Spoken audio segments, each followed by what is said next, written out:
அடுத்தது 16வது அத்தியாயம் தெய்வாசுர சம்பத் விபாக யோகம் ஷோடசோத்தியாய.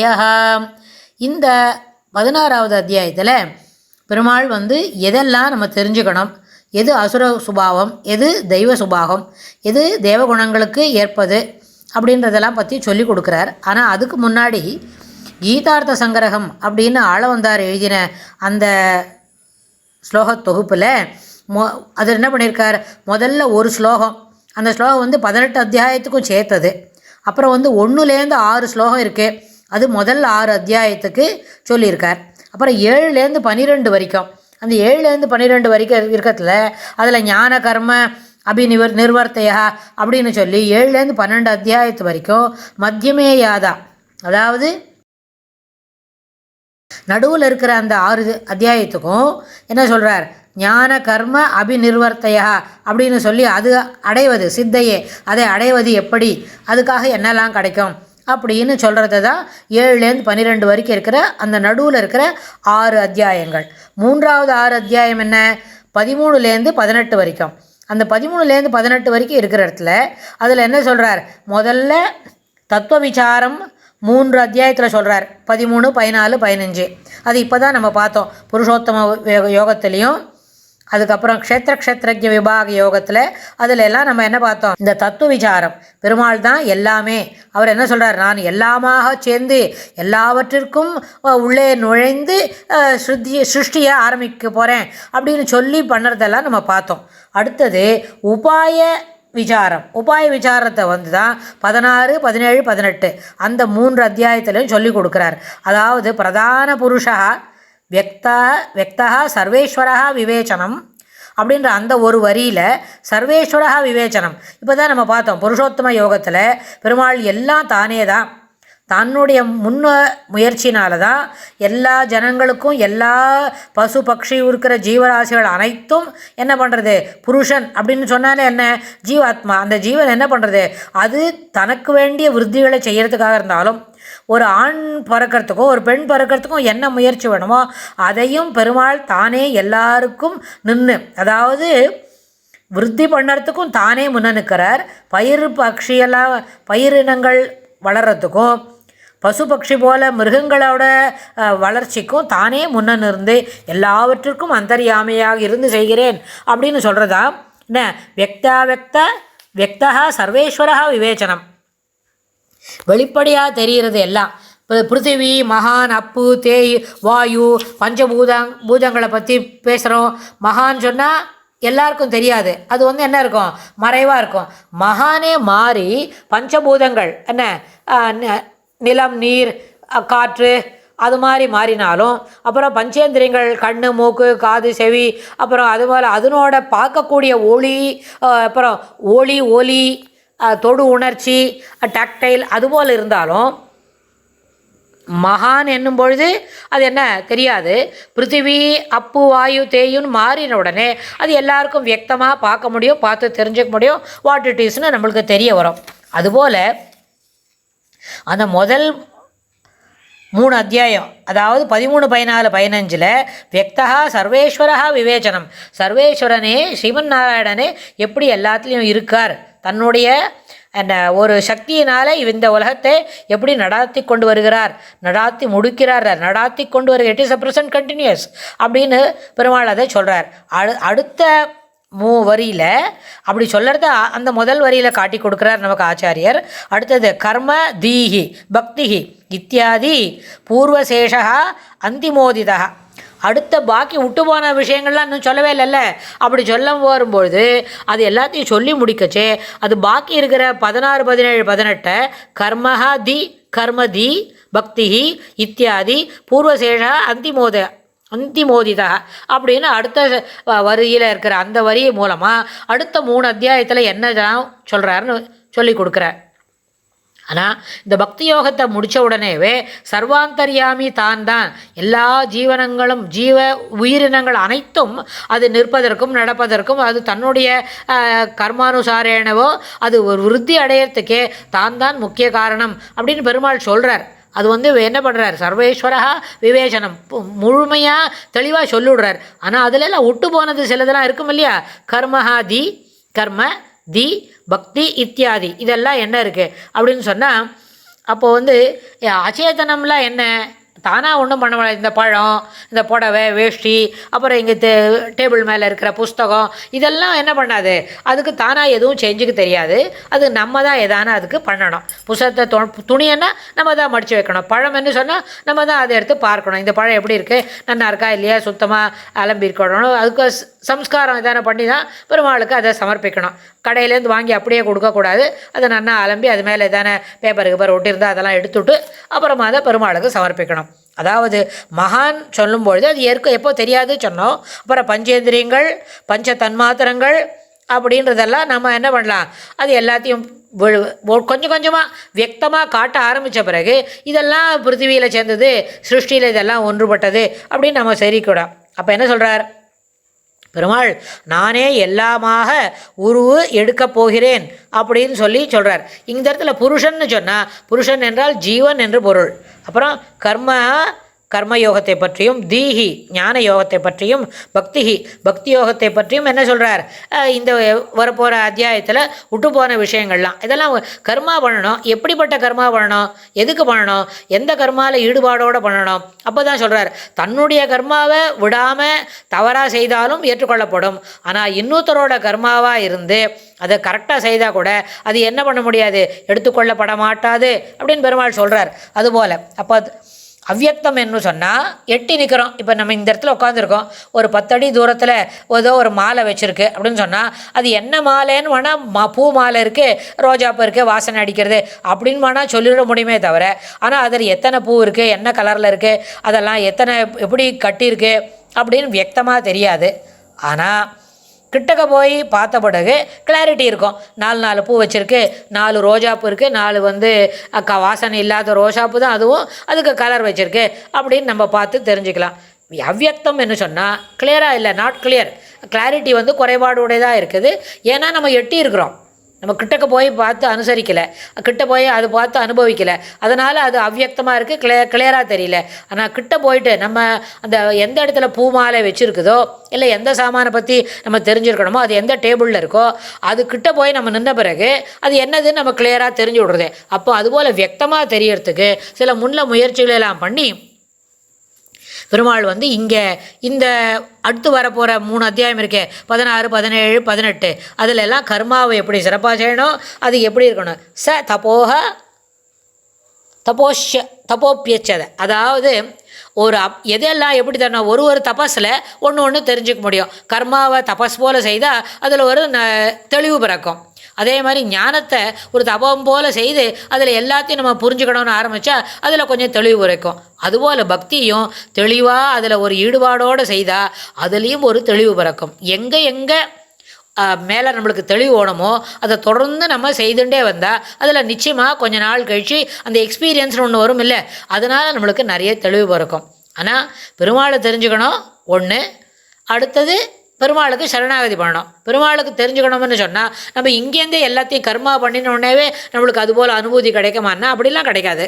என்ன பண்ணணும், சரணாகதி பண்ணாதான் நேராக வைகுந்தத்துக்கு போகணும். இங்கே இருக்கிற வரைக்கும் இங்கே இருக்கிற வேலையை என்ன பண்ணணும், ஈடுபாட்டோட அதில் ஒரு கமிட்மெண்ட்டோடு அந்த வேலையை செய்யணும். இதெல்லாம் பண்ணணும்னு சொல்கிறார். அதாவது 7, 9 அப்படி இருக்கிறதுலலாம் 7வது அத்தியாயத்தில் 15வது ஸ்லோகம், அப்புறம் 9வது அத்தியாயத்தில் 13வது ஸ்லோகம், அங்கெல்லாம் என்ன பண்ணுறாரு, அசுர பிரகிருத்தினா என்ன, ராட்சச பிரகிருதி எப்படி இருக்கும், தேவ பிரகிருதி எப்படி இருக்கும், அவள்லாம் எப்படி நடந்துப்பா, அவளோட குணாதிசயங்கள்லாம் எப்படி இருப்பான்னு வெறும் ஒரு கோடு தான் காட்டுறார். ஆனால் அதை பற்றி விவரமாக அங்கே சொல்லவே இல்லை. அப்புறம் பக்தியை பற்றி சொல்லித்தரேன்னு சொல்லி 9வது அத்தியாயத்தில் ஆரம்பிச்சாரே தவிர கடைசியாக ஒரே ஒரு ஸ்லோகத்தில் சொல்லி விட்டுருக்கார். என்ன இவ்வளோ நாள் சொல்லிகிட்டே இருக்காரு, என்ன நடக்கிறது அப்படின்னு அர்ஜுனன் கூட யோசிக்கிறான் தான். என்ன நீ ஒரு கேள்வி கேட்ட, நான் ஒரு பதில் சொல்லிட்டு இருக்கேன், என்ன இருக்குது அப்படின்னு அர்ஜுனனும் யோசிக்கிறான். ஆனால் அப்போ பெருமாள் என்ன சொல்கிறார், பிரசங்காத்து இப்படி சொல்லணும்னு ஆரம்பிச்சதுப்பா, வாயில் வந்தது, அதனால் மொத்தத்தையும் உனக்கு சொல்லிட்டேன். ஆமாம், நீ எங்கே ஏதோ ஒரு கேள்வி கேட்டேன், எங்கே உனக்கு டவுட் இருக்குது, அங்கேருந்தா இதோ ஆரம்பிக்கிறேன் அப்படின்னு சொல்லி மறுபடியும் அவர் எங்கே விட்டுட்டாரோ அந்த இடத்துலையும் தொடர்ந்து சொல்லிக் கொடுக்க ஆரம்பிக்கிறார். அந்த 9வது அத்தியாயம் தாண்டின பிறகு பக்தி யோகத்தை பற்றி சொல்லணும் இல்லையா, பக்தி எப்படி சிறப்பாக இருக்கும், அதனால் என்னெல்லாம் பலன் கிடைக்கும், கர்மானுசாரேன புத்தி, கர்மாவை விடாமல் செய்தால் தான் அதன் மூலமாக ஞானம் சித்திக்கும். அந்த ஞானம் வந்த பிறகு தான் தொடர்ந்து கர்மா செய்கிறதும் சரிதான்னு புரியும்.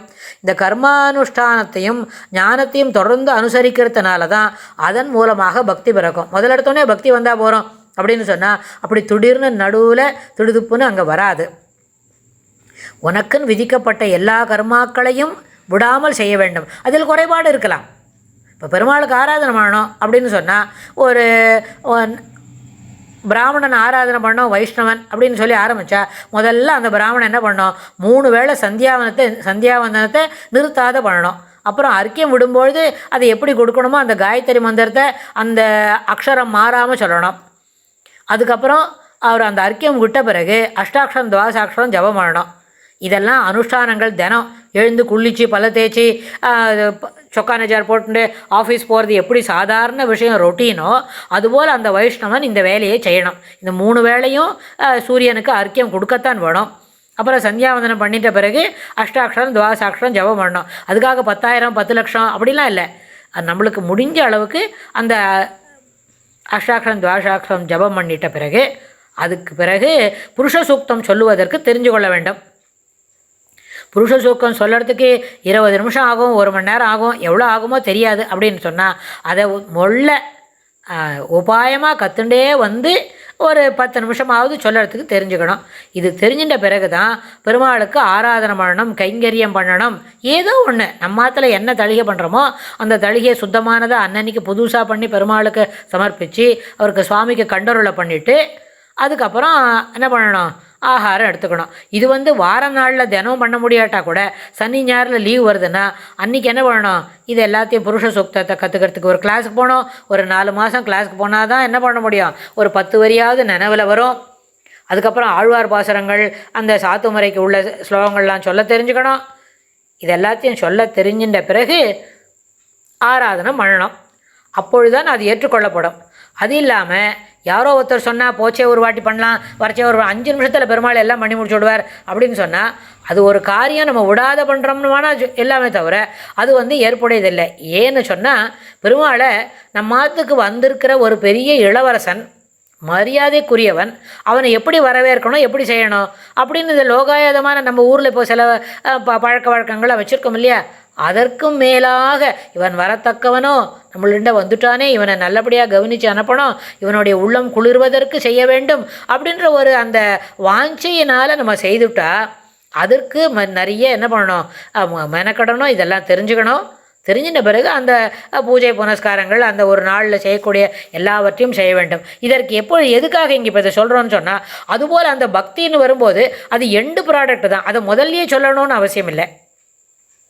அதனால் நிறைய விஷயங்கள் சொல்லிகிட்டே கடைசியில் ஒரு ஸ்லோகத்தில் பக்திக்கு இதெல்லாம் முக்கியமானது அப்படின்னு சொல்லி கொடுக்குறார் 9வது அத்தியாயத்தில். அது மாதிரி அதை சொன்னிட்ட பிறகு அந்த அசுர 9வது அத்தியாயத்தில் ஒரு ஸ்லோகத்தை சொல்கிறார். அசுர பிரகிருதி எப்படி இருக்கும், ராட்சச பிரகிருதி எப்படி இருக்கும், தேவ பிரகிருதி எப்படி இருக்கும், அவர்களை பற்றி பிரஸ்தாபிக்கப்பட்டது அங்கே ஒரு தடவை. ஆனால் இந்த விஷயத்தை விரித்து கூற அங்கங்கெல்லாம் இடமே இல்லை. மேலே மேலே அப்படியே சொல்லிகிட்டே வரார். அப்படி சொல்லிட்டு வந்ததுனால அப்படி அங்கெல்லாம் அதற்கு அவகாசம் ஏற்படாததால் இந்த அத்தியாயத்தில் அவை விரித்து கூறப்படுகிறது. இந்த காரணத்தினாலேயே இந்த அத்தியாயம் தெய்வாசுர சம்பத் விபாக யோகம் என்று கூறப்படுகிறது. இந்த தெய்வாசுர சம்பத் விபாக யோகத்தில் ஆணை மறாதவர் தேவரல்லா வழக்கோர் அசுரர் கோணை மறாத குணச்செல்வ நீ குறிக்கொண் மறையை பேணிய தத்துவமும் பிணியற்ற கிரிசைகளும் காணிதனால் விசையா வென்று கண்ணன் இயம்பினனே. இதனால் விஷயா, இதனால் நீ பார்த்து தெரிஞ்சுக்கோ. விஷயான்னு சொன்னால் வில்வித்தைகளில் சிறப்பானவனே, விஜயனே, அர்ஜுனனே அப்படின்னு கூட்டு விஷயா கண்ணன் இயம்பினனே அப்படின்னு விஷயா இதனை இதை பார்த்து புரிஞ்சுக்கோ அப்படின்னு பெருமாள் அர்ஜுனனை பார்த்து சொல்கிறார். என்னது, தேவரல்லா வழக்கோர் அசுரர். எப்படி யாரெல்லாம் அசுரர், யாரெல்லாம் தேவர்கள், எந்த குணாதிசயங்களை முன்ன நிறுத்தி ஒத்தன் அசுரனாக மாறுகிறான், எந்த குணாதிசயங்களை பழக்கத்தில் கொண்டு ஒத்தன் தேவனாக மாறுகிறான், அதெல்லாம் இந்த அத்தியாயத்தில் விரிவாக சொல்கிறார். அப்போது வரும்போது இதில் எதெல்லாம் மாறாத தெரிஞ்சுக்கணும், எதில் மாறிடக்கூடாது, மாறாத தெரிஞ்சுக்கணும், ஏன் மாறக்கூடாது அப்படின்றதுக்காகவும் இந்த அத்தியாயத்தில் நிறைய விஷயங்களை சொல்லி கொடுக்குறார். இதனோட முதல் ஸ்லோகத்தை இந்த அடுத்த இது இப்போ பார்க்கலாம். ஸ்ரீ பகவான் உவாச்சா அபயம் சத்வசம்சுத்திः ஞானயோக வியவஸ்திதிः தானம் தமश्च யஜ்ஞश्च ஸ்வாத்யாயஸ்தபார்ஜவம். ஸ்ரீ பகவான் உவாச்ச அபயம் சத்வசம்சுத்திர் ஞானயோக வியவஸ்திதிः தானம் தமश्च யஜ்ஞश्च ஸ்வாத்யாயஸ்தபார்ஜவம்.